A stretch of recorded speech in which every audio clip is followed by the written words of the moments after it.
What's up, y'all? Thank you for checking out the Hospitality Strategy Lab. My name is Jason Littrell, and today I want to talk about a book that I'm reading called "How to Know a Person." Now, you may know me as like this AI automation guy, kind of like semi-robot, cyborg kind of person, and that is honestly that's kind of the kind of person that I've turned into since I stopped bartending.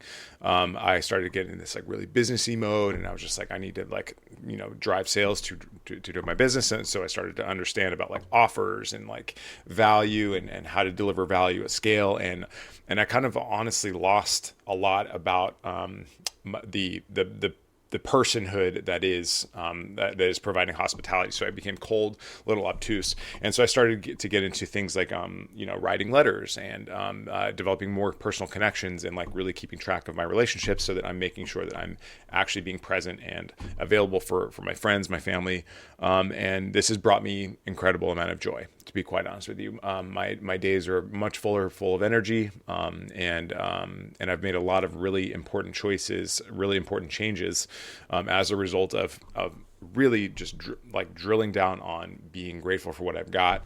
And it sounds like some sort of like a guru bullshit platitude, but it's I've found it to be very effective for my just mental health.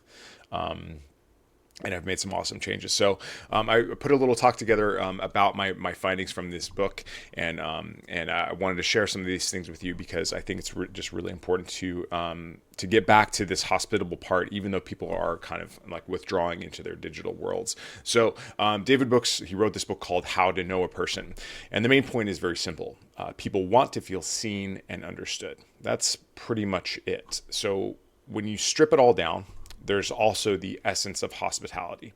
And it's not about food or cocktails or how nice your lighting is, although these are factors. It's about whether your person is walking into your restaurant, whether the person walking into your restaurant feels like they matter. So it's how they feel in your presence. And Brooks makes this distinction between what he calls illuminators and diminishers. Illuminators are the people who bring out the best in others because they're paying attention. Diminishers are the ones who make you feel invisible. Every guest, every server, every dishwasher, every vendor, every partner in your place is scanning for, am I being seen, or am I invisible here? And there's so many downstream effects of just answering this one question. So if we lead with this kind of mentality, or if we cannot lead with this mentality, if it's not intuitive to us, and we can at least put it into our calendars and schedule it into things as being important, like as in you pay the bills. But this is a bill that you need to pay. So why this matters. So behavioral psychology backs this up. Humans are wired for recognition. In fact, the brain's reward centers light up when somebody remembers our name or acknowledges our effort. That little bit of dopamine is powerful. It builds trust and attachment. So here's what's also important is that people don't come back to a restaurant just because of the steak frites or the martini. They come back because of how they felt while they were there. So Danny Meyer puts it best in his book, oh my God, why can't I remember the name of this book? Oh my God, I'm such a hack. But Danny Meyer puts it best when he says that business like life is about setting the table. Business like life is about how you make people feel. So how we put this into practice. So how do we turn Brooks's idea into daily hospitality? Let's start talking about presence over performance. Brooks talks about loud listening, listening so hard that it looks like you're burning calories. In service, that's holding eye contact, leaning in, nodding, repeating back what you've heard. If a guest says we're celebrating an anniversary, you don't just say congratulations, you say got it. Anniversary night, let's make this super special. That little moment proves that you actually heard and that you're listening. Do I even need to say that no devices should be present during these conversations? Anyways, let's ask better questions. So instead of how's everything tonight, let's try something that opens them up. Like, what brought you in tonight? How did you two meet? What is your favorite memory from the neighborhood? These kind of questions create conversation. It's not transactional. And Brooks calls them deepening questions. They help people share their story and talk about everybody's favorite subject, which is themselves. So we can also talk about little acts of care. So Will Guidara calls this unreasonable hospitality. His famous $2 hot dog story. This is how he overheard a group of tourists saying that they hadn't tried a street dog. So he ran outside, bought one, plated it like fine dining, and served it. And it cost him $2. Made them remember that, and this made them remember that meal for life. So every restaurant has a version of that. Maybe it's comping a dessert. Maybe it's remembering somebody's kid's name. Maybe it's just offering an umbrella when it rains. Tiny gestures are a massive impact. You may have seen this in a show that Will Guidara produced called The Bear, where they went out and got a deep dish Chicago style pizza. So a little connection there. So and also just another thing here is just that we got to make the guest the hero. The guest is the hero, but I would agree with Danny Meyer that before the guest can be the hero, the staff has to be the hero. And there's much stuff I'm going to get into in a second. So Donald Miller talks about the story structure. So in every great story, the guest is the hero and we're the guide. So if the hero's problem is we need to get out in 45 minutes to make the show, the guide solves it with fast service, tight menu recommendations, a check that's ready when they need it, and that's attunement. That's noticing their need and guiding them through it.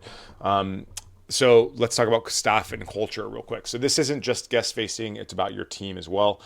Brooks reminds us that most people fail at connection because they're too self-focused, and I'm so guilty of this. I'm Oh my God, if you've ever seen a video of me in the late aughts, you'll know how self-centered I was. So as leaders, we'll have to flip that.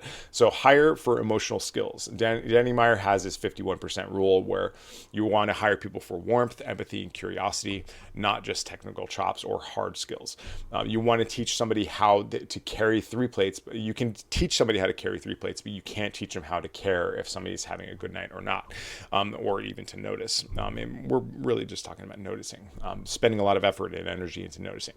Daily rituals are a part of it. So start a pre-shift with the acknowledgement instead of how's everyone doing. Go person by person and saying, thanks for being here, John, Maria, great job with that table last night.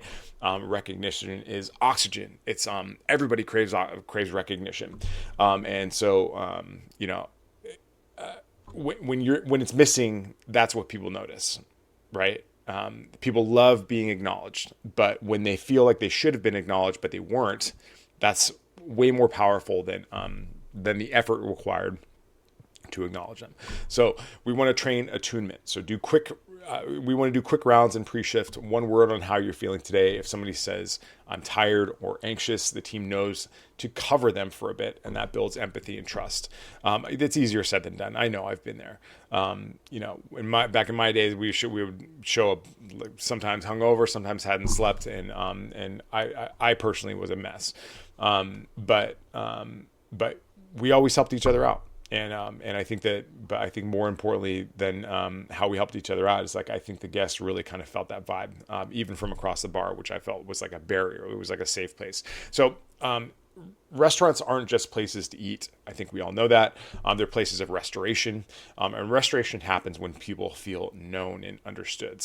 So going back to the book, Brooks says that being an illuminator doesn't just happen. It's a craft. It's a way of life. It's something that you can schedule. It's something that you can practice. So in hospitality, that means every interaction with guests, staff, and vendors is a chance to choose, are we going to illuminate or are we going to diminish? So if we choose to illuminate, we're not going to just serve food and drinks tonight. We're building belonging.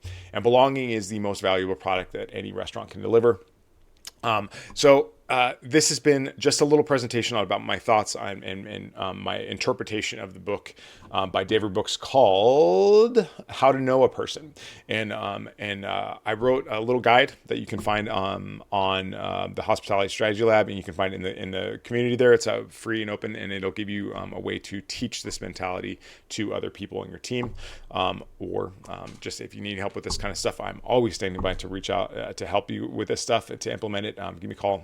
And I look forward to seeing you soon. This has been the Hospitality Strategy Lab. My name is Jason Littrell, and I will see you next time. Thanks. Bye.